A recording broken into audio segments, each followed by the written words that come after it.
Welcome, everybody, to That Kind of Nerds podcast, a weekly show where we break down what's going on in the nerdy world.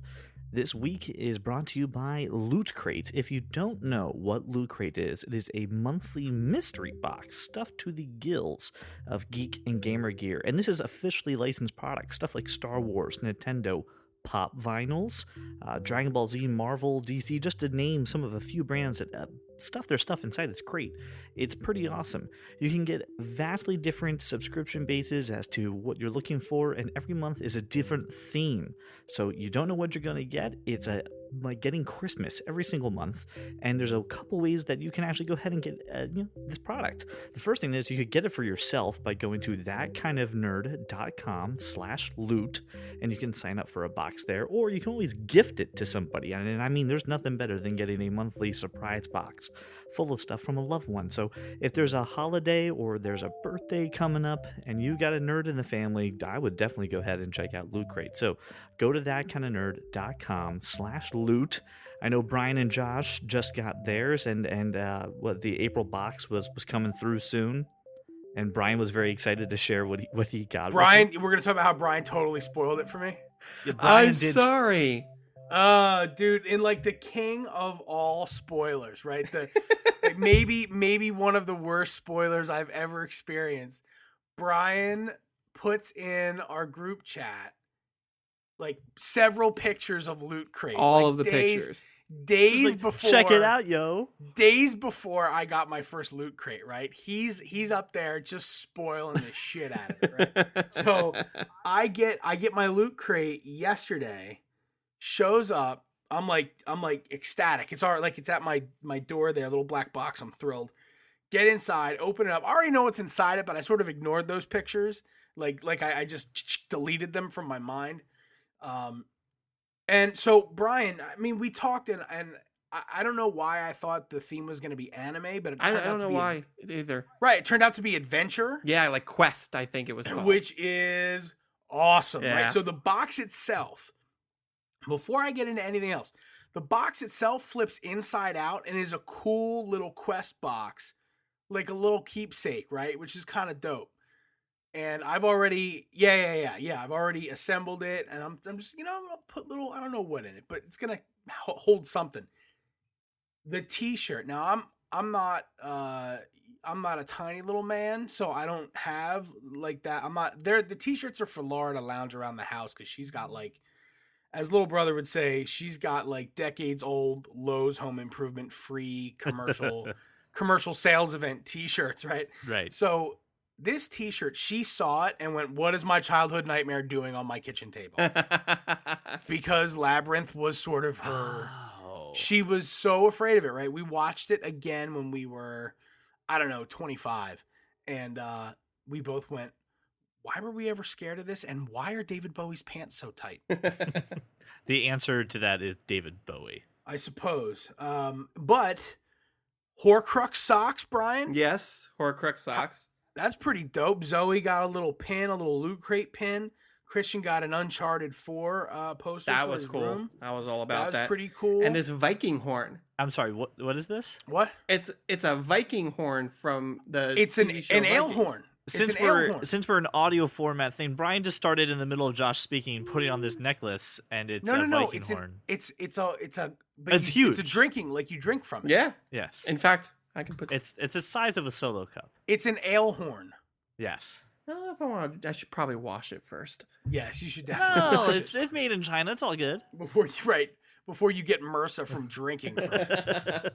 You should probably wash that thing. But so I was super excited, and I was not in any way let down. This has already surpassed my expectations in month one, if only because of Horcrux socks. I don't know about you, but I was really excited by the 20-sided die ice cube. I completely forgot to put that. It's in my freezer. I forgot to That's put it in my gigantic. drink. Yes. It looks like something you would put.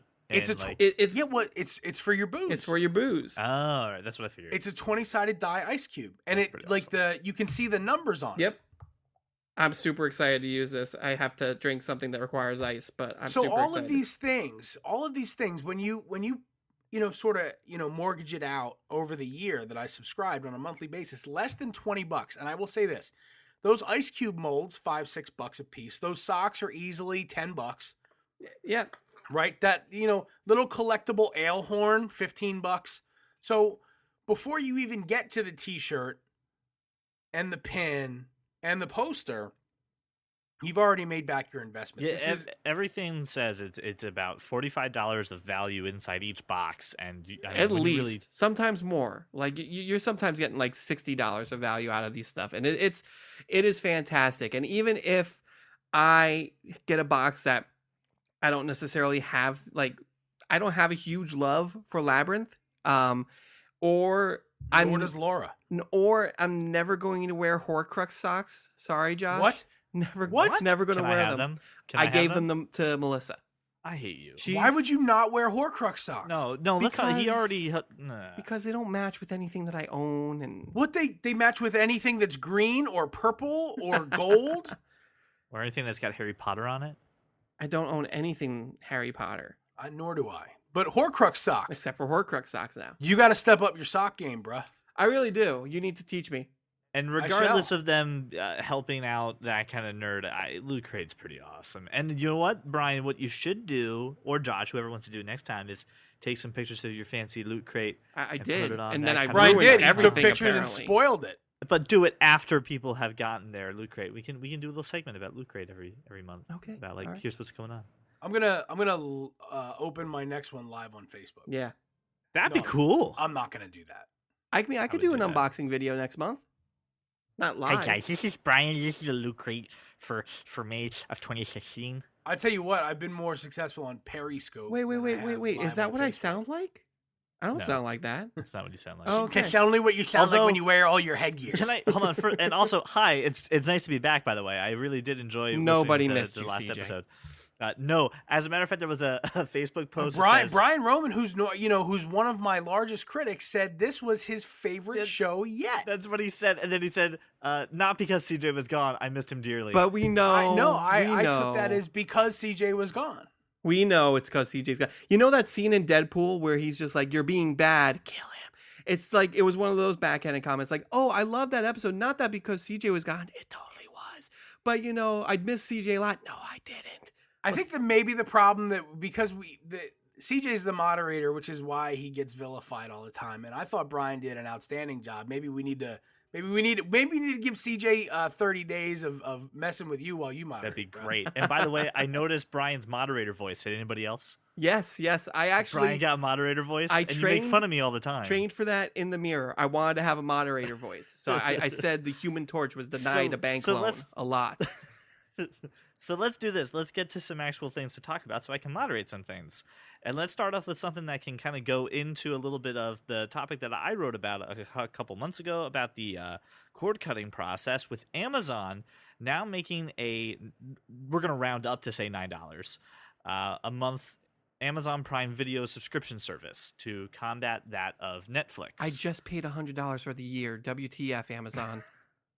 Well, so again, free shipping all the time, though. Yeah, there's pros and cons to both. I will say this: I'm not a big Amazon shopper. I don't buy a lot of stuff on Amazon. I don't. Because everywhere I go to buy something that I would buy on Amazon, price matches Amazon, and I want things now. I don't want to wait a couple days. Do you buy paper products? We've been over this the last time you did Take Back Your Time. Yeah, take back your time, CJ. Do you buy shampoo? Wait, you don't wash your hair, do you?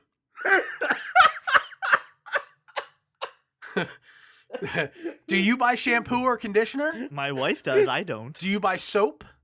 Yes. All of these things, and I'm assuming you don't have a Sam's Club or Costco membership. I will when they've finished building the one right late this summer, as will I. Costco's going to be amazing, but until then, right? Amazon. So here's the reason why I like this. Are you all right there, Brian? I'm good. You are. I'm good. I almost died, but I'm good. Brian almost died on his vape. Serves you right, you vaping asshole. Not you, Josh. You're cool when you do it. So let's talk about this. This is why I like this product over Amazon Prime, is that I can drop this after I get what I need from it. This is something that I would actually look about adding to my cord cutting package when things on TV have slowed down, when I've kind of hit some of the big stuff on Netflix, and some of the original content on Amazon is actually pretty exciting. What was the movie? Oh shoot, it was the TV show about like if Japan had won the Not Japan. If the Man Germany, in the High Castle. It's Thank Man in you. the High Castle, yeah. If the Axis of Evil had The won Axis World War II. powers. So I think that would be a really cool thing to see Man on the Tower. And Way to spoil the show, CJ. Man in the High Castle. It's in the freaking trailer. CJ, That's how you they sell the apparently show. cannot take a week off because now you're even worse at speaking. That's very true. But I think this would be cool to add on. What are your thoughts about this, Josh? Because I know you've been rather vocal about, just for the love of God, get Amazon Prime membership. Why make this? Why is this something that they had to do? Well, because obviously Netflix is the owner and supreme chancellor of all things streaming. We know that. And they have been, look, I've had a Netflix membership since 2001, I think. So Netflix they own that. They own all the market, right? Right. Amazon needs to take a chunk of that. They can draw people in like you who aren't necessarily interested in Prime, because like my parents, for instance, who always order from Amazon, but wait until they can order $35 or $55 worth of stuff to get the free shipping, whatever it is. So they don't subscribe to Prime. They just wait to order stuff. So this draws people in who may not want to take that $80 to $100 leap. And in a related article, Prime Video now has 4 times the movies. Yeah. That's true. So, as according to BusinessInsider.com, Netflix has now 4 times fewer movie titles than Amazon Prime Video. Not on purpose. Amazon just got 4 times the amount on purpose. Like Netflix didn't shrink their number of movies. Amazon just acquired a bunch of stuff. And I don't know, because if you look at the article here on Business Time, it's also Hulu actually has more movies than Netflix now too. Right. Well, all right. But before we go breaking down the article, because I do have some feelings about the article, I wanted to mention that it's the reason you would spend the $9 is that there is a ton of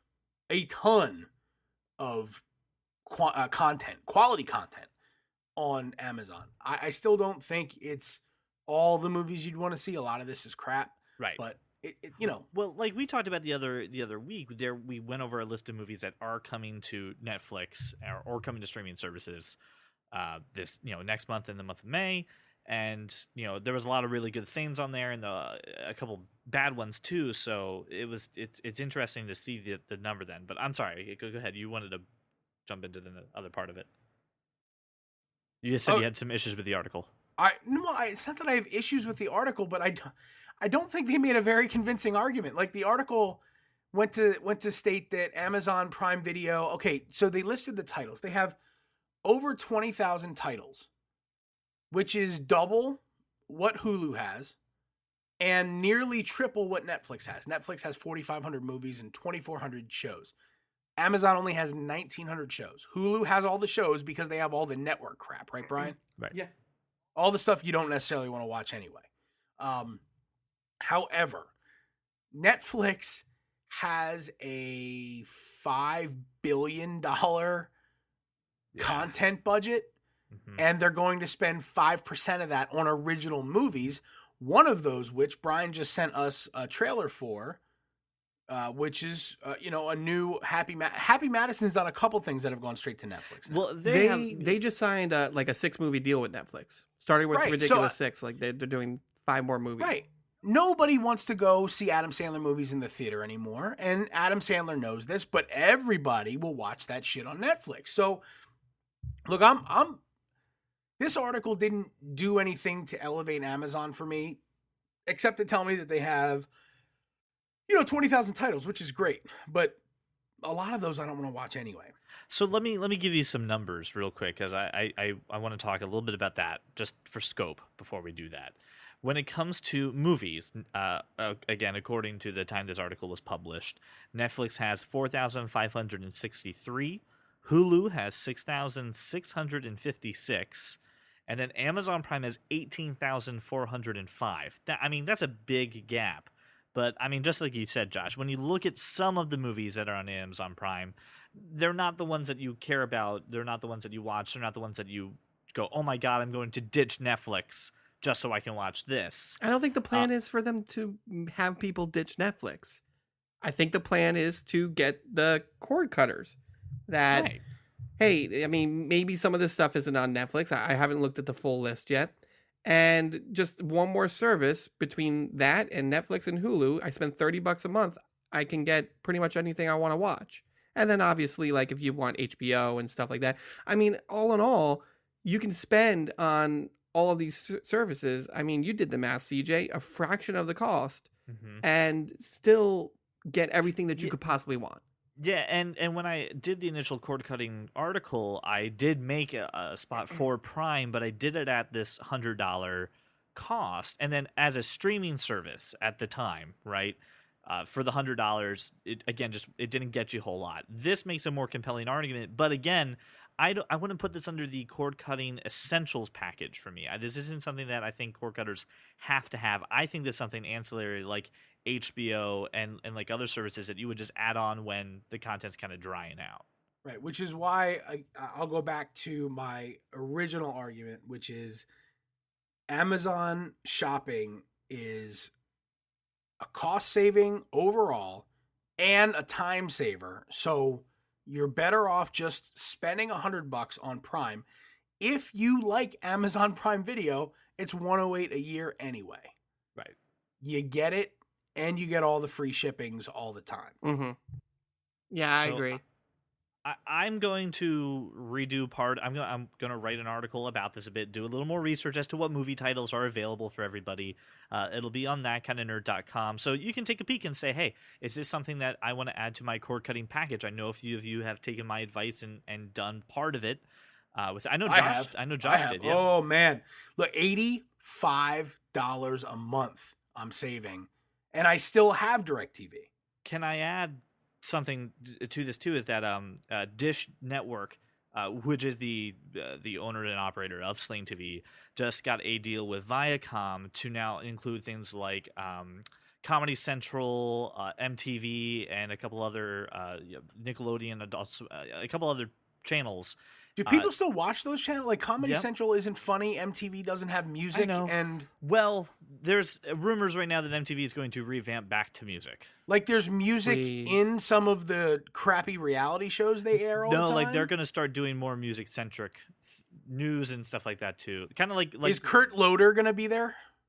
Probably. You can't get rid of him. You can't get rid of him. But and here's Tabitha the thing. Soren and Downtown Julie Brown. They haven't. Wow. Did you just spill out some like old school VJs, bro? Deep cuts. Right, when MTV was awesome. Yes, when you had to tell people you want your MTV. When it was Channel 32. I don't remember the channel. Oh my god, it was 32. You're right. Ah! Sorry, I just remembered the Reading channel lineup. Whoa. Yep. But listen, no one knows what that's going to do to Sling TV's pricing. Right now, cord cutting is getting very interesting. A lot of people are taking notice. And it's becoming a new way to grab people. Not just taking notice. It's going to be people are reacting too. It's in without like sort of sensationalizing it. It's absolutely a revolution of sorts. It's going to change the way these providers deliver content, and they're going to have to change their pricing structure because I'll tell you right now, people are happy to pay termination fees to get out of it. I'm really more referring to DirecTV because that's what I have. I don't know about any other provider because I don't have them. So keep your eye out for our cord cutting articles. I'm going to put some more effort into them, and we'll definitely keep you up to date as to what's going on with them as well. So I want to talk about this. This is really cool. I think Josh was the person who turned us on to this app that actually just popped into the App Store. It's called Mighty TV. And Josh, would you just mind explaining to people what the hell this app is? Because it's pretty awesome. It's billed as, Tinder, but for entertainment. So it puts up a title on the screen and you can swipe left or right, whether you like it or not. I don't know if I said those things in the right order, but whatever. Or up for, later, right? Like just to ignore it for now. And the nice thing is, a lot of these titles you may not know are available on Netflix or wherever, and you can, while you're swiping or while you're viewing a title, you can see where it's available, which is cool. Mighty TV is iOS only for now, Android soon. Sorry, Craig, and the 3 other people that use Android devices. John Yearsley, my apologies. And But just my apologies for having to use Android. it's we just handled this. We handled this topic 2 shows ago. Android I know. not so bad. I know. But the app is very slick. No issues functionality wise. I was very happy with the content that it provided, and as you swipe, it starts to suggest more things based on those those selections that you've made. But it gives you, like, if you wanted to watch, if it suggested Tucker and Dale versus Evil, which is awesome, by the way, if you haven't ever seen Amazing movie. it'll show you that you can watch it on Hulu and Netflix now, or rent it from Amazon or iTunes for $2.99 each, respectively. So it's a cool interface. I would recommend anybody with iOS right now download Mighty TV and just get into it for a half hour. So you're going to be pretty surprised at how intuitive it is and how it starts to learn your preferences. So there's one aspect of Mighty TV that I actually really, really like. Whoa! Besides this thing playing random trailers for me when I don't mean it to. All right, cool. It's Tucker and Dale versus Evil, though. Was that what that was? That's what's on the page. There's one thing I really like about Mighty TV that is actually pretty cool, is that there's actually another social aspect to this too. That because you log in with Facebook or an email, but Facebook, come on, like you're in America. You can choose friends and you can kind of see some mashups. So based off of what you guys have actually gone through with it, there's recommendations with my selections as well. You liked Charlotte's Web? I do like Charlotte's Web. Wait, who doesn't like Charlotte's Web? The Apparently live action Brian. one or the animated one? Because he liked the live action. That's some pig. No, this is the live action one. Not the... No, animated. The one from like 1950. Right, Yeah, the look. 1950 animated one is one. where it's at. I don't know why you're liking this live action one. Listen, doesn't, and that's the other thing too. You can see what people have liked, what people disliked, and you can also love things too. You can judge them silently based on their movie choices. Yes, actually. Yes. And here's the thing that I like about when you love something, the first time Mighty TV goes, whoa, you're saying this is one of your all-time favorites. So I went to go, say love about, I don't remember what it was. I went love and it said, whoa, you're saying this is one of your all-time faves. And I went, you're right. It's not like, and I went, you know what, app? You're smart enough to correct me from making this horrible mistake that may shape future recommendations. I'm pretty. I didn't know. Thank you, Mighty TV. I've been pretty conservative with the loves for it, but like when Scrubs came on, I was like, can I do this more than once? How can I love this forever? Right, like that, and like Tarantino flicks, things like that. Who Framed Roger Rabbit? No, Ferris Bueller. false. No. What? Who Framed? Come on. I love Who Framed Roger Rabbit. I do love Who course. Framed Roger Rabbit. Sorry, Josh. It's great. But what's really cool about this is that You loved Girl Meets World. You love that show. All time I do. favorite. I love that show. I'm so judging you I right have now. cried at that show. Are you happy? Oh, CJ. All about the Boy Meets World characters. And thank you for not silently judging me. I appreciate it. It's about the girl meeting the world. Yes, and when the people from Boy Meets World come back, I get wishy-washy. Come back? They're her parents. They are not there? No, other people. They are idiots. horrible parents. Let's move on. It's a pretty awesome app. Definitely check it out. If you're Facebook friends with me, and if you're not, just add me. I'll probably say yes. Yeah, he does I'd no love research. to pair some things up and see what you that kind of nerd audience likes. Again, they're no way affiliated with us, but it's awesome. What's also cool too is that you can add these things to your watch list, as Josh kind of said. So if you said, "Oh, I should really see this movie after watching the trailer," you can add it to a watch list. And then since you select when you open the app what services are installed on your phone, so my HBO Go, my Netflix. Stuff like that, it pulls it right away, so it kind of helps you with finding out where the content is. So check it out. CJ's pretty Facebook promiscuous though, so I am. Brian, you also had a little mixed reactions to this app when we initially talked about it. Did you just warm up to it, or you just? I'm just playing with it right now and judging you. I mean, I don't know. I have to see what it starts recommending me, because right now I'm looking at Mako Mermaids, and I'm like, why the hell am I looking at Mako Mermaids? Is that how you even pronounce it? So I don't know. I don't know. You only liked the 1989 Batman? You don't love that movie? That's not one of your all time? No, I like it. I don't love it. I'm very conservative with my loves. Now, of course, you liked Fear the Walking Dead. Dislike. Anyway, Continue, CJ. So anyway, go check it out and connect with us. You can also get us on Twitter in case you want to suggest some other things for us to check out for it. Again, Android coming soon. Mighty TV on the iOS App Store. Check it out. It's pretty darn awesome. I'm pretty excited. So another thing that Josh found online was this wonderful survey about, do you suffer from iPhone addiction? Which for me should just say phone addiction, because nothing in here is iOS centric. And it really kind of addresses some of the concerns that even I've had when I kind of go out in public. So Josh, why don't you tell us a little bit about this, kind of questionnaire and why it's kind of important for us to maybe talk about it a bit. Well, I mean, it asks a few, I don't know how many questions. It asks 9, it asks 20 questions.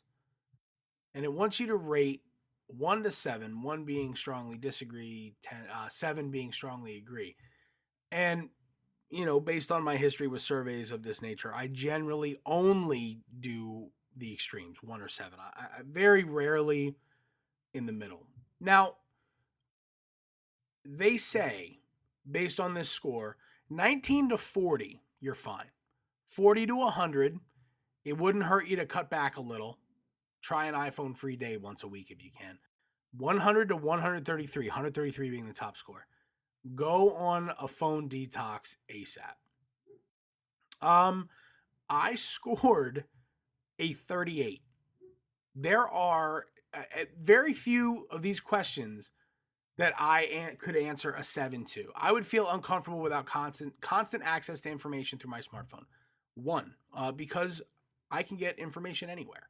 And when I think about this, I think about the people, you're out with a bunch of friends at a bar and this dude can't get off his phone, right? Can't look at anybody, can't interact, can't socialize. These are the people that probably need to take a break. I would be annoyed if I couldn't look up information on my phone when I wanted to. Yeah, I strongly agree with that. You know why?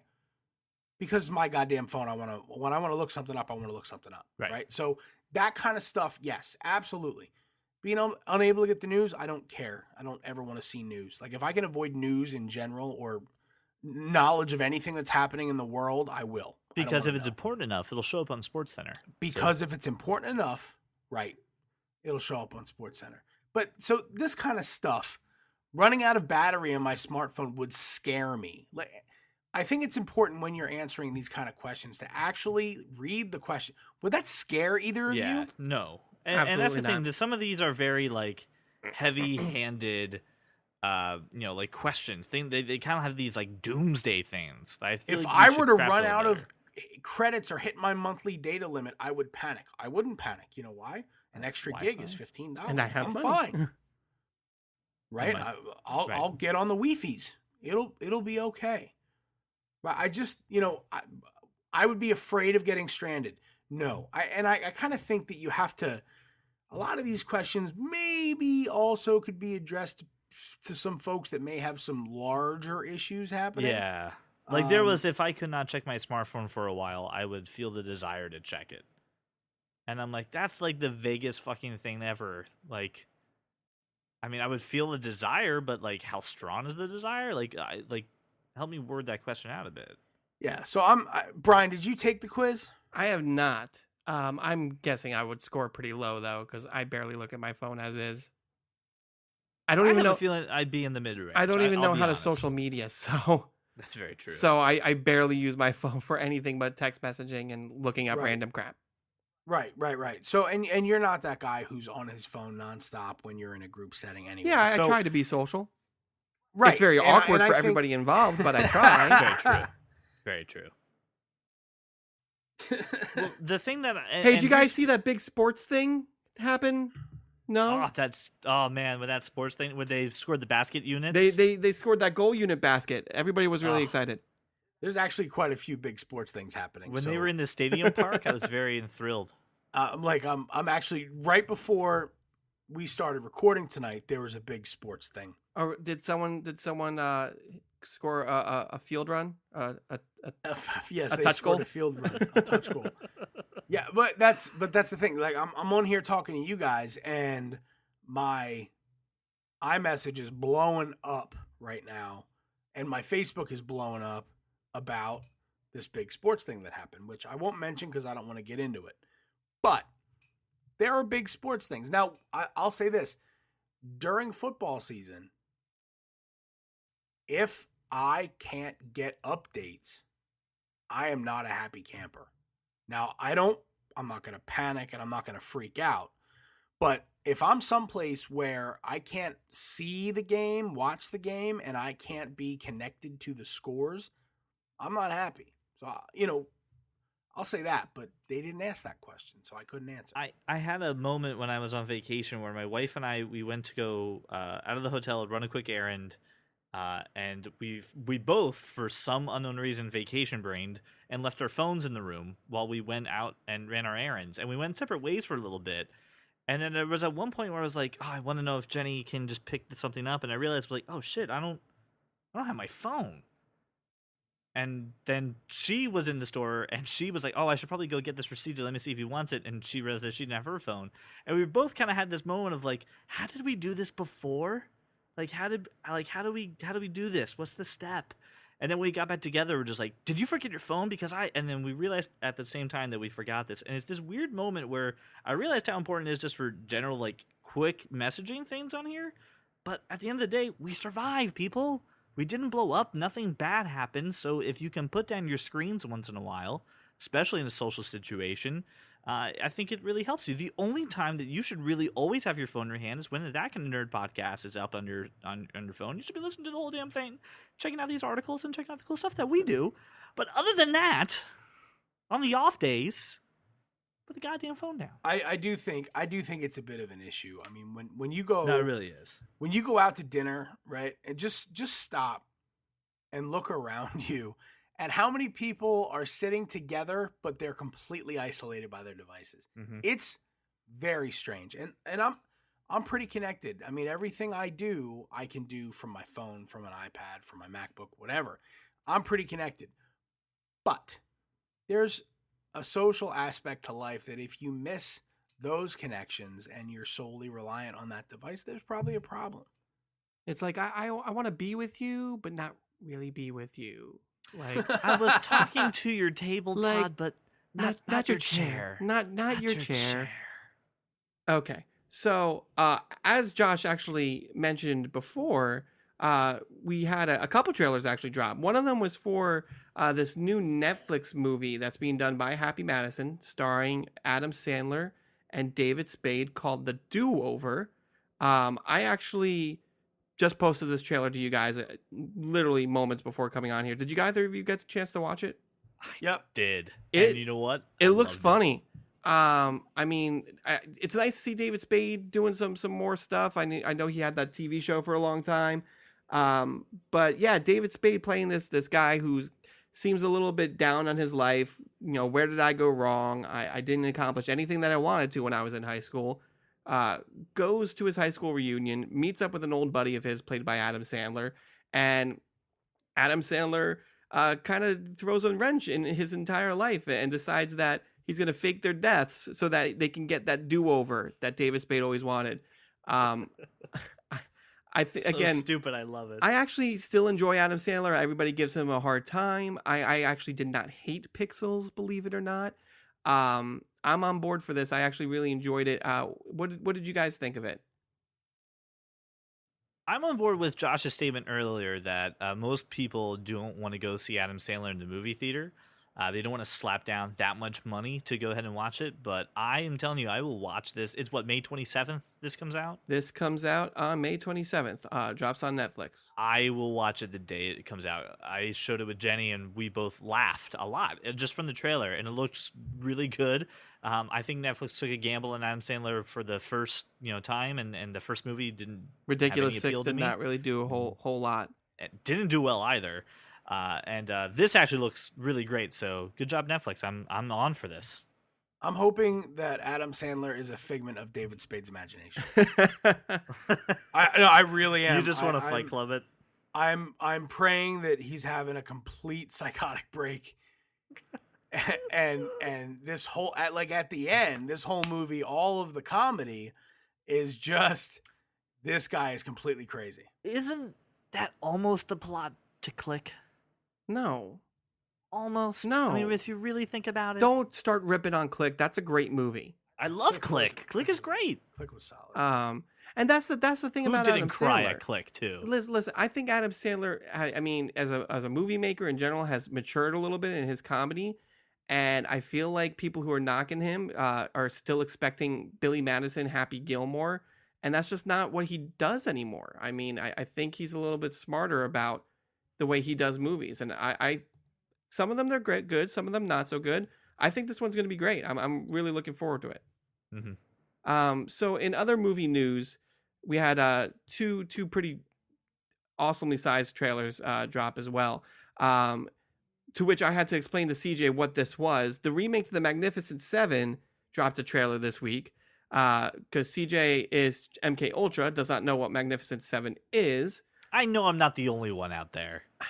I know I'm not. I know I'm not. You may not be the only MK Ultra agent who doesn't know, but probably the only my wife didn't know. Would Listen, probably you the call only Jenny an American MK who's Ultra? never heard of it. This story has been done and redone and redone all over the time. I mean, I believe it was help me out here, Josh. 1960s movie? 1960. 1960. 1960. Steve McQueen, yeah. Steve McQueen. It was an old Western film. Yul Brynner.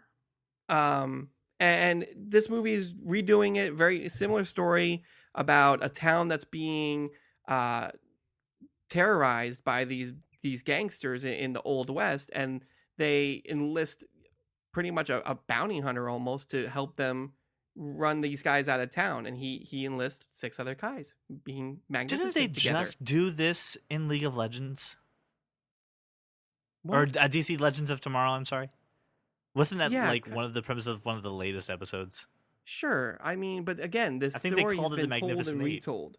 This, You're right. I mean, Here's the thing I had about this trailer was Chris Pratt's in it, Denzel Washington. and then every other person was cut way too quickly, way too fast. I couldn't see any fucking faces. All right, Who else I'm was going to in help this you out movie? here. Ethan Hawke, Vincent Okay. D'Onofrio, aka Kingpin. Peter Sarsgaard plays the villain. Byung-Hun Lee, he's been in a couple martial arts movies that I am drawing a blank. I'm sorry right now. Is one of the 7, and the female lead is Haley Bennett, who is going to be in this Girl on the Train movie. I mean, listen, this looks solid. It's been a long time since we had Byung-Hun Lee is Storm Shadow, bro. Thank you, Storm Shadow. Thank you very much. But it's been a long time since we had a good Western movie. I mean, during the 90s, they were everywhere in the days of Clint Eastwood. And I'm gonna go ahead and say you may have completely missed The Hateful Eight. If you're saying it's been a while since we've had a great Western. Besides, okay, let's say Hateful Eight, definitely. But before Hateful Eight, what was the last Western you could think of? True Grit. The Coen Brothers movie. The Coen That Brothers was True a Grit. really good one that was remade of a John Wayne movie. I actually yes. didn't watch it. I'm too much of a fan of the John Wayne version. Sorry.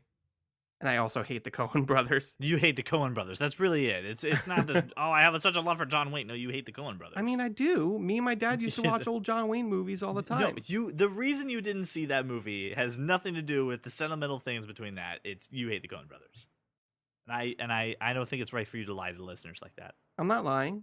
It's a mixture of the two emotions.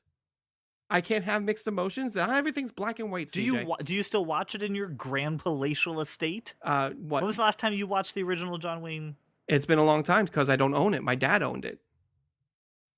If you were watching it, would both cats watch it, or would only one, or maybe none? None, because they both hate me. Making the cat to male ratio watching the movie non-existent. Exactly. Yes.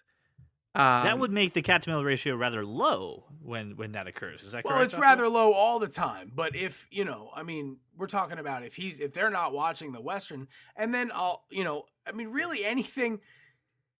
So the last few Tarantino flicks have been in that style. Kill Bill was in that style. And you got to remember that a lot of Westerns are really either modeled after or really stories taken from Asian kung fu movies, right? Samurai movies. Yeah.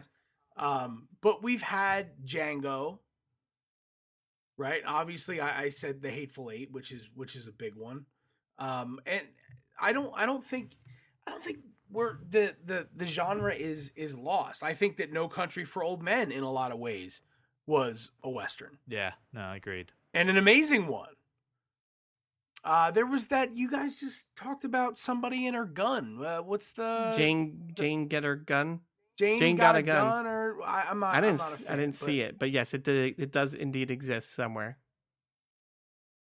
All right, so they're out there. They're out it's there. Not a genre that's I mean, lost. I don't think it's lost, but I think that they're few and far between anymore. It's like maybe once a year or maybe 2 a year you get.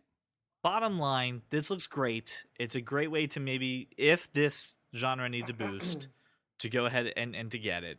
It looks fantastic. The cast is so strong. I mean, Chris Pratt, my wife was on board a minute ago, so it's fine. I forgot about Bone Tomahawk, which is supposed to be awesome. So I think it looks great. The trailer's on that kind of nerd. Let's move on to the next trailer because I'm really excited about this one. Go ahead. Okay. Jason Bourne finally released its official trailer this week. Thank God. As we know, starring Matt Damon and cast of friends. Julia Stiles returns, which I was back again somehow, getting a paycheck from the Bourne series. Pretty excited to see her back, and we're adding Tommy Lee Jones to the cast. Huge fan of the Bourne series. I'm extremely excited. I think it's going to be amazing now that he's remembering everything to see how the story unfolds. CJ, you're really excited to see this, so you talk to me. I thought what was really funny is that you didn't have to put out this trailer at all. You just put out a little thing that says Matt Damon is Jason Bourne again, and that's it. And just leave it at that, and you've already sold all your tickets, and the pre-sale is crazy, and it's phenomenal. But then when you start adding some of these big names and some really awesome action scenes, even just from the trailer, I'm so excited. There's this scene where he's out in the middle of a desert fight pit, and one punch just knocked this dude out. This huge dude. You're just like, yeah, fuck right, Jason Bourne. This movie looks phenomenal. I mean, boatloads of money coming its way. Matt Damon being awesome. Matt Damon. Josh, what did you think? When you consider the Bourne identity and really face value for what it was, very much told in that, European spy Ronin style, and I say Ronin because that's one of the more popular European type spy flicks I can think of. Not a Mission Impossible, not a lot of planning, a lot in the moment, and the storyline for Jason Bourne has gotten better and better and better with each movie. The original 3 movies. These movies I've watched on purpose hundreds of times and will continue to do so. I can quote most of them. I'm super excited for this one. I don't care who else is in it. If you say Jason Bourne, you need to just shut up and take my money. Do you think there's hope ever for a crossover with? Yeah. Renner, absolutely. why not? You think this was the next well? one? I thought we talked about this before. Like, you have these 3 movies, and then you have the segue in. Oh, you know what? He wasn't the only guy. There's bound to be another compelling story. Jeremy Renner can't fail, just can't lose. I don't care what anyone says about. What was that? No, I read Bourne Legacy. Bourne Legacy. I don't it. care what anybody says about it. I loved that movie. And I didn't think Rachel Weisz even needed to be there for me to love that movie. I loved it, and she's there, and that's great. But Jason Bourne back, Matt Damon back. No reason he can't discover a file. I mean, it seems like he's really getting to the bottom of things just based on the trailer. So what if he does discover names of other folks, and what if he does link up with Jeremy Renner at some point? Nothing says that they can't try to take down the establishment. And another far less popular movie, but another in that same vein, Shooter with Mark Wahlberg. Oh, that was a great movie. I'll watch anything with Mark Wahlberg. That's well documented. But Shooter, I loved, and I thought. Oh, speaking of which, going back to Magnificent Seven, The guy who directed Shooter and Training Day directed that movie too. That's Yeah. Antoine Fuqua. Yes. Right. Yes. So this is no surprise. It's gonna be a blockbuster. It's gonna be awesome. Much agreed. Oh, good. Thank you for that. I know you die for my approval, don't you? I don't look. I'll say about the Magnificent Seven. I think you have to be incredibly careful when remaking a classic like this. That it really just. I mean, that cast of characters between Yul Brynner and Steve McQueen and Charlie Bronson, James Coburn was in that movie. I don't know, man. There's big shoes to fill, but look at the shoes they've got to do. Yeah, it. They're fine. I think being Denzel and Chris Pratt, I mean, I think they got 2 of those shoes filled already. I mean, I don't know about Ethan Hawke. I like Ethan Hawke, no matter. I like Ethan Hawke as well. I'm just not sure, what role he plays. We shall see. I'm excited for all 3 of those movies. But I don't know what topic CJ wants to talk about next, so I don't know how to segue. I actually want to talk about a listener call. Oh, before we get to the call, yeah, I do have a statement that needs to be read from Melissa, who personally reached out to me and said she needs this statement read. So hang on one second. So number one, this is mostly in regards to last week's episode, CJ. Sorry, but Josh, you can comment. Number one. I hate people at midnight showings. We can go to Becky's because I'm the only one who cares about this movie. Number 2, no Chinese food in my purse. But if we're at Becky's, the world is your oyster. Bring a cooler of food for all I care. Number 3, if it's not Becky's, it's Stimulus Tuesday and still no Chinese food in my purse or a butter bullet. So I was asked to make sure that was well documented and known that I'm not allowed to smuggle anything in Melissa's purse. What about Paul's purse? His merce. Are you allowed to? I mean, I'd have to talk to Paul about getting something in his merce. His merce might be pretty full, though. I'm not sure. Good. All right. So, anything else anyone had to add for last week's? Nope. We got a listener, a call, a voicemail. So I want to take a minute and I want to play a listener call from the fantastic Papa Thornton, who. Daddy! That was weird. I know, sorry. Who had some thoughts about our discussion about. I'm sorry, Batman. Dad. That was weird. I've never called him Daddy. He's my Facebook friend. You know what? He invited me to go stop by and say hi to him when I was down in Florida, but I have a feeling looking at this voicemail, the offer is quickly rescinded. My dad would never rescind that invitation. My dad's a very loving individual. Magnanimous. And he disagrees with you. I know this much because I have a lot of text messages. And I'll be honest, I usually listen to these ahead of time. I have been so swamped with work and everything, I haven't listened to it. So we're doing it live. Here we go.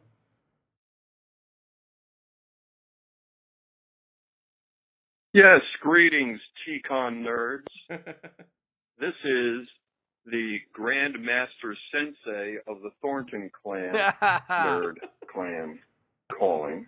I love this already. I just wanted to call in because I just now, today, on this day, Thursday, got caught up with about 4 or 5 weeks of TCon podcasts and had to call you to tell you, even though you're always calling yourselves idiots, in this case, and in the case of Batman v Superman, you truly are idiots. Josh, notwithstanding, but my son has missed the mark.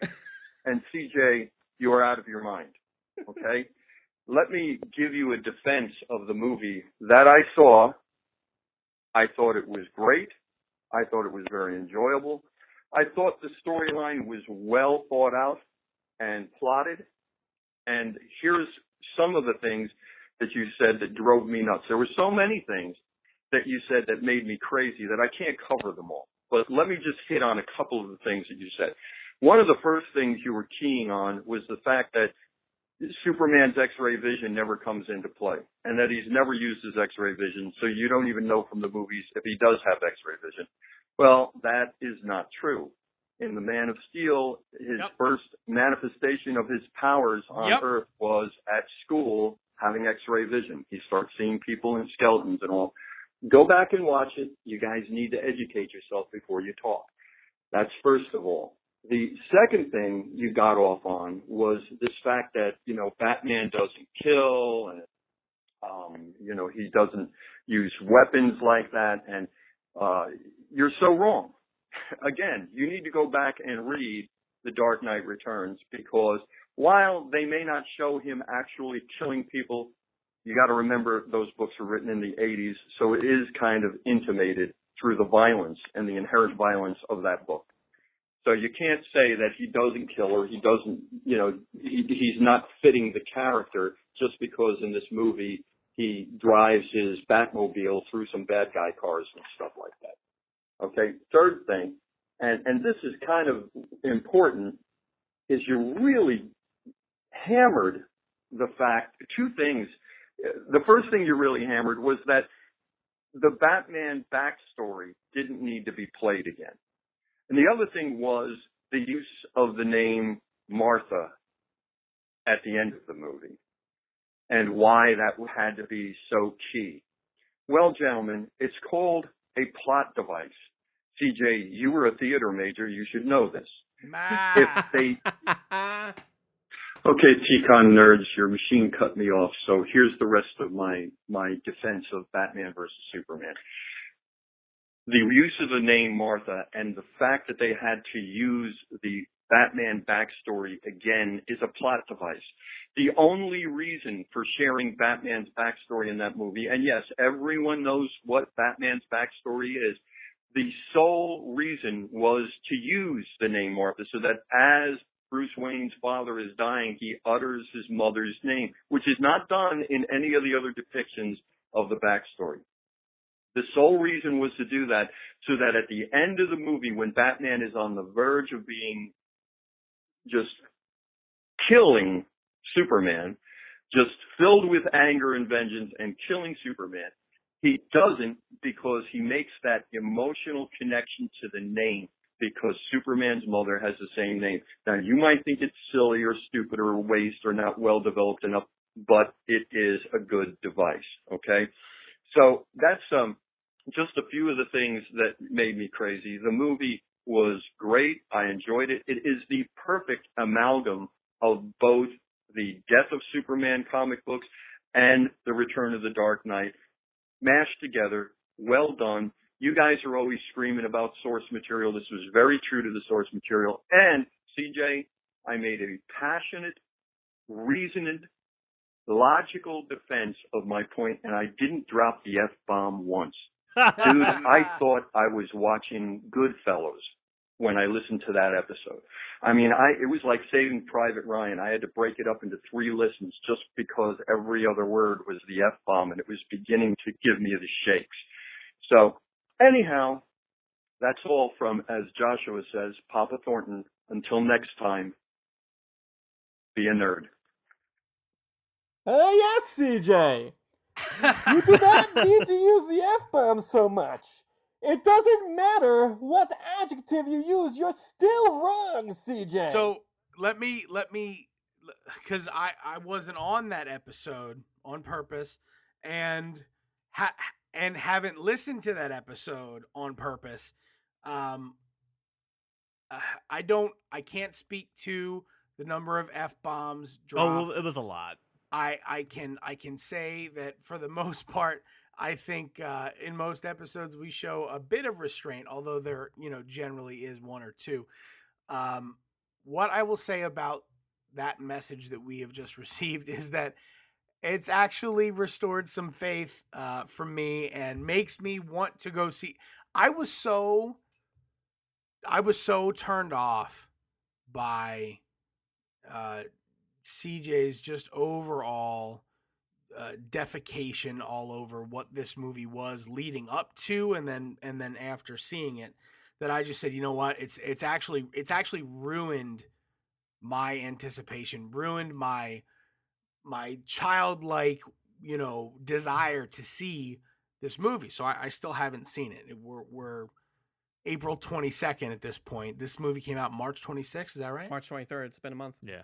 23rd. Yeah. So I still haven't seen it. This message, Brian, from your father has reinvigorated me and I now want to go see the movie because I feel like there's some hope, and that, CJ may, after all, be a complete idiot. I'm really glad to hear you say that. I think it would be amazing to get my father and you in a room, but so he mentioned that he he did not make all of his points because he texted them all to me. So I want to respond first, but I want to read some of the stuff that I received while I was working. Do you mind if I just address the F-bomb thing real quick? Sure, go ahead. Okay, so listen, absolutely 100% right, and you do have my apologies to it, and Josh is right, we usually are pretty tame with that. That episode, I had just seen the movie just so recently, and I'm still hurt by that movie. So you have my utmost apologies for the use of the F-bomb overusage. I will tone it down for the rhetoric, so thank you for the call out on that. Go ahead, Brian, let's read some of those okay. those comments. So let me see here. I gotta scroll back up here. You were complaining, this is my father speaking now. You were complaining that they caught Lex Luthor right away. That was me, actually. And that would never happen in the comics because he's too smart. But in fact, it did happen in the comics, and he was sent to prison in the comics. Now you might say there was after a lot of years. Yes, it was. But how come you have a problem with how quickly they bring Lex down in the movie, but no problem with how quickly Daredevil nails Kingpin to the wall and sends him to prison in season 1?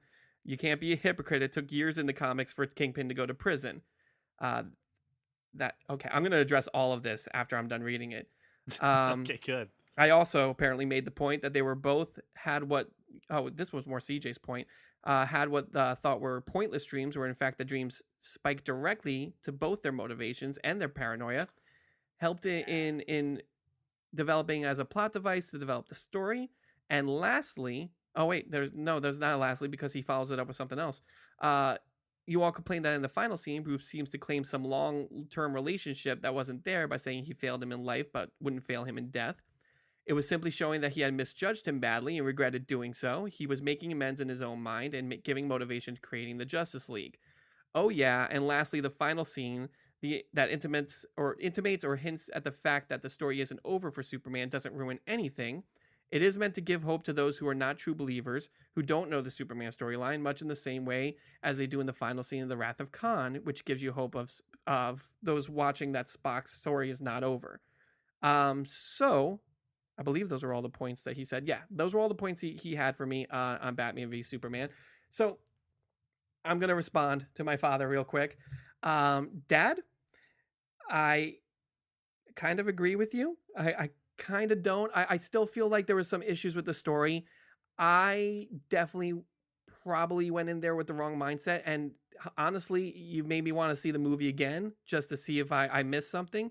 I still think Lex Luthor's story was not developed well enough, and him as a character was a little bit of a letdown. And maybe that was probably my only biggest disappointment, because the entire story did revolve around his plan, whatever that plan was. But I mean, he does make a good point as far as some of the points that I had made about Lex Luthor being caught too quickly, which I feel like I made that point just because I do miss the scene that is pretty substantial in comic books and in the cartoon, especially, of Superman knowing that Lex Luthor's behind it but not being able to do anything about it. I think our major pain point, though, with the Lex Luthor arc wasn't the fact that he got caught too quickly or the motivation, whatever. It was the fact that he had this untold knowledge that they can't explain, that makes no sense, of how he knew who Batman was, who Superman was, with no effort. That definitely... Just boom, he knew it all. I think it all comes down to the fact that I feel like the movie could have been edited better, and maybe the rated R cut is going to answer some of those questions. I don't know. But just, I wouldn't say this was the worst superhero movie. And even when I first saw it, I didn't think it was the most awful thing. I just felt it could have been better. So when you guys started talking, Brian, when you started talking about the final scenes, I actually took my headphones off and I'm like holding them Sorry, up Josh. here so that no, it's okay. I didn't hear any of it. Okay, good. I did hear the part about Lex Luthor, and I mean, I'm a little hazy because I haven't seen it in a very long time. But if I remember correctly, he got locked up in Superman 1 and was broken out in part 2. He did, yes. You're right. Yes. So this sounds like it may be pretty much exactly the same type scenario, and it doesn't sound to me like the character development for any of these folks was shallow, and that it's all building to something greater. So I'm like, at this point, again, and this is all based on what your father has said. Look, it's been a month, and every day that I find myself having some free time, between meetings, I think to myself, I could take a long lunch and watch this movie. And then take a long lunch. It's a long movie. And then I don't. Well, I mean, look. Let's say I have a meeting at 9 a.m. that lasts 2 hours, and then I don't have another one until 3 o'clock. I mean, I got time. Yeah. So, but I haven't seen it because every time I go to pull the trigger, I just go, everybody shit on it. I don't want to see this movie. So do you mind? I want to throw a couple other things into this and some of the stuff your dad said. So points to Papa Thornton for X-ray vision. Yep, ding, you got it. I want to point out that was not my doing. CJ said that stuff. It was I think we brought it up in regards to when it was a hatred filled rant. Don't spoil anything. Josh hasn't seen the movie. No, a listener brought in the fact that how did Superman see something, and I think we said X-ray vision and brushed it off. But you're right, absolutely points. Okay, so the Martha plot device thing, I absolutely agree. I see the functionality of it being a plot device to really make the importance of her name mean something. It's been a meme for years. Yeah, like it's not even like it's not like it's not a known thing. Right. Well, again, for the non-true believers, it isn't. No one else knows Batman's parents' names. They just don't. What? Most people honestly don't. They don't know their names. They just know that they were killed in an alley. Remember the homeless man that you pull off the street only knows they were killed in an alley. So, yes, Martha's a plot device. Again, we need that information to have something, and we should do it. I don't think doing it in the same freaking scene we see every single time is important. I suggested an idea through flashbacks of happy moments, making her name have joy and life and have something to conquer darkness with. And I think that's a better idea. Batman doesn't have joy. Maybe not joy is the wrong word, but it's definitely the wrong word. I mean, when you're talking he needs about to Batman. have something that can take away rage. He's fueled by loss. Rage to kill Superman, and the only way to do that, I think, is through happier moments instead of just dying in an alley. My opinion, whatever. So it is. But it sounds to me, having not seen the movie, that in that moment he connected emotionally. Right, and what I'm saying is, instead of seeing the same thing played out, do it differently. Still do the dying, because it's when Why you watch do it differently? These are characters that we all know. I don't need to see the movie to know Batman or to know Superman, do I? It's not necessary. I'm telling you, be a great, brave film director and do something different with still keeping your core elements. But if you're gonna just look at it as how can we use this as a plot device, I just said try a different way because we've all seen it before. So the other thing too is that you brought up that the name Martha has to take Batman out of a site of rage. To almost killing Superman, and yet to me the fact that he was enraged about to kill somebody didn't mean anything because he's killed so many people that I'm just like, okay, Batman wants to kill another person, big whoop, it happens to be Superman this time. The stakes weren't that high at that moment. I want to scream. That's okay. Watch the movie and then scream. No, I don't need to watch the movie to disagree with what you're saying. Forget the movie for a second. This is the shit that drives me crazy, is that you view things through a lens that is so experienced. And that is not the audience, CJ, that these movies are intended for. Right. You need the name because they don't know. Yes, so we do the know, name in a better way. Do it in a better way. No. Wait, this is overplayed. And then that Batman is going to kill someone. Big whoop! He's killed so many people. I'll draw your attention to any number of storylines. The Killing Joke probably being chief among them. That he is so averse to kill. I mean, go back to Christopher Nolan's Batman and the Joker. He is so averse to killing on purpose. Yes, he uses weapons. The Tumbler was outfitted with all kinds of crap. So we've seen Batman use weapons in the recent past, but Right. your point that it's big whoop, Batman's gonna kill somebody, it is a big deal for him. Not in that movie, it's not. That's what I'm saying. And it may not be in that context, CJ, but the Batman character, everything we've seen leading up to this, it is a big deal. You also have to keep in mind that Batman has been Batman for 20 years in this movie. And who knows? I mean, maybe he's only been at this like point where he, screw it, I'll drive a car into, the bad guy's car for the past year or something. Like it can be a recent development where that he still doesn't want to kill people. I mean, hear the fact that we have all that speculation we don't know. Right. Like, do you notice that? You can't tell me what the state of I mind understand, of Batman is. CJ, I understand what you're saying. I do. But I also understand what my dad is saying in the fact that this is a different Batman that you've never seen before, and he still is the Batman character at the core. And Right, if that scene and that name brings him out of that darkness just in that one moment, well then that's great. The point I want to make is I want that moment to mean more. It didn't mean as much as it should have.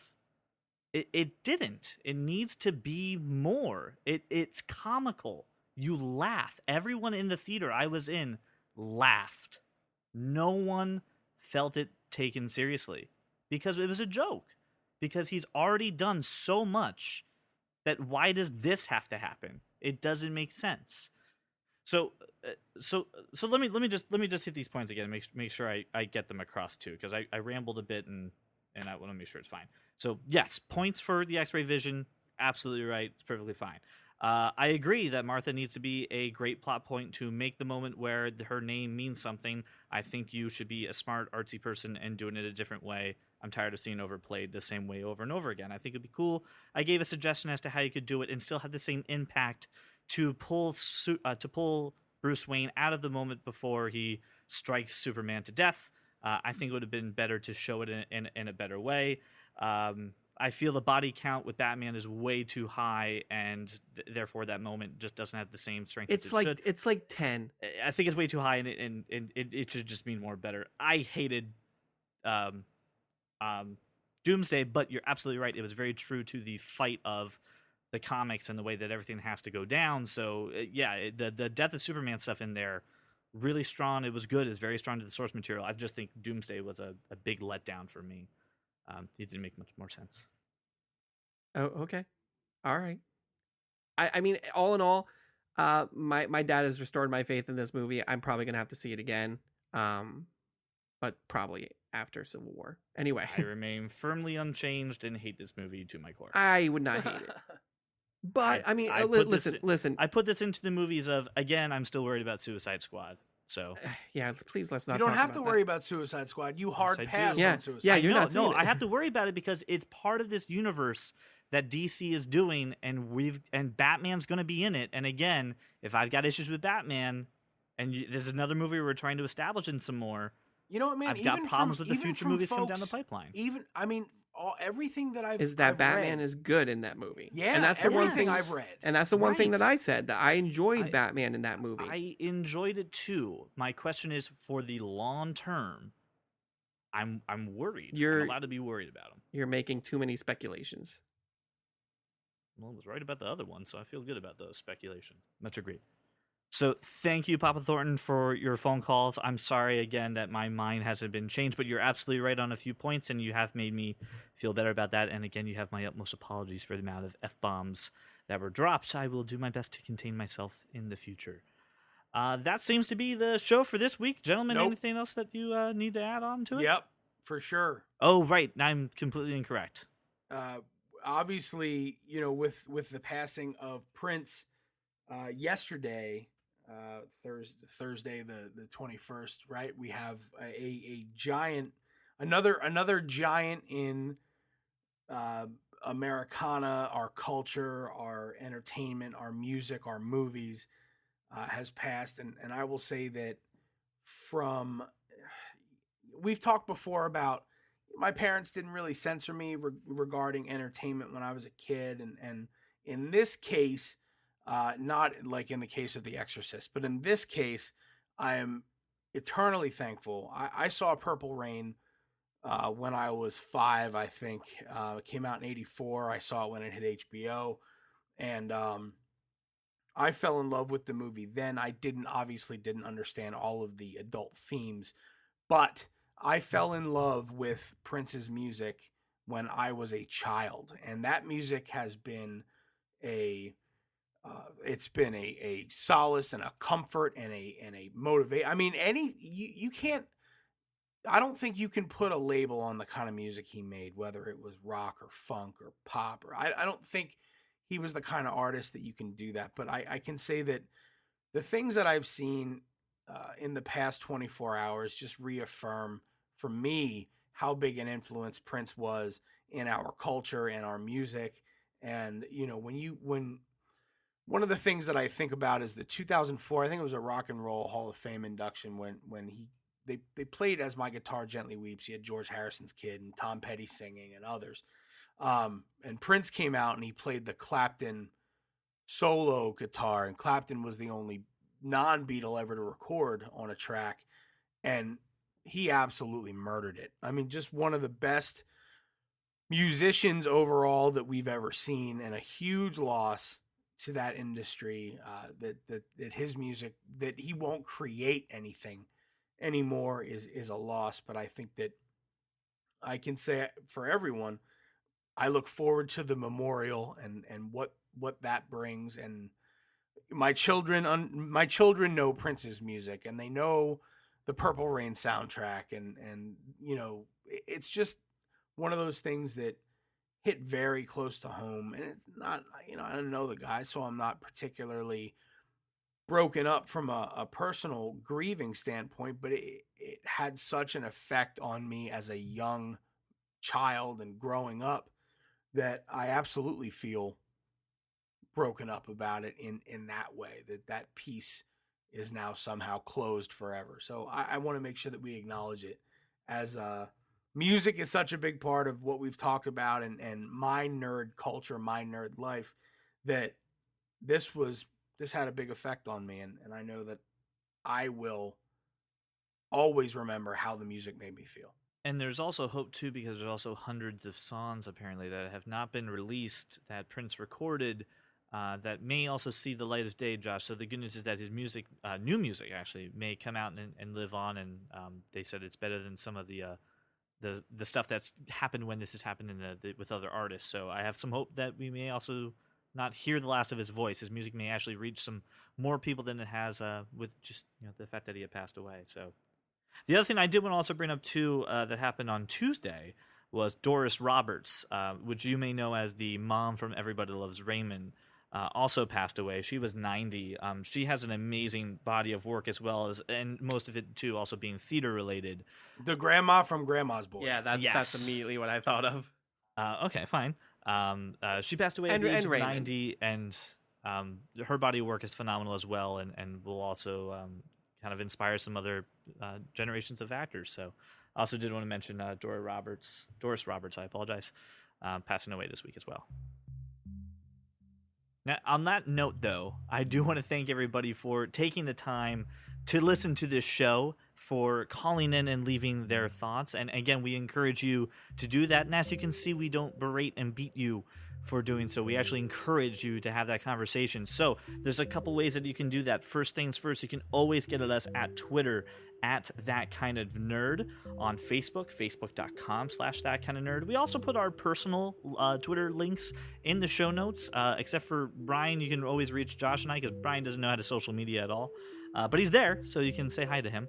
You can also do what Papa Thornton has done today and call our phone number, which is 484-373-4119. As a side note for the callers, because this is the second person who's noticed this issue, it's about 3 minutes and then it cuts you off. So if your spiel is longer than that, prepare for 2. So that way you can do it. So 484-373-4119. on Twitter and on Facebook. Also on Instagram at We Are That Kind of Nerd. More for that as it kind of comes up. Thank you so much, guys, for making us your walk around the neighborhood or your drive to work. And thank you so much for listening to That Kind of Nerds podcast.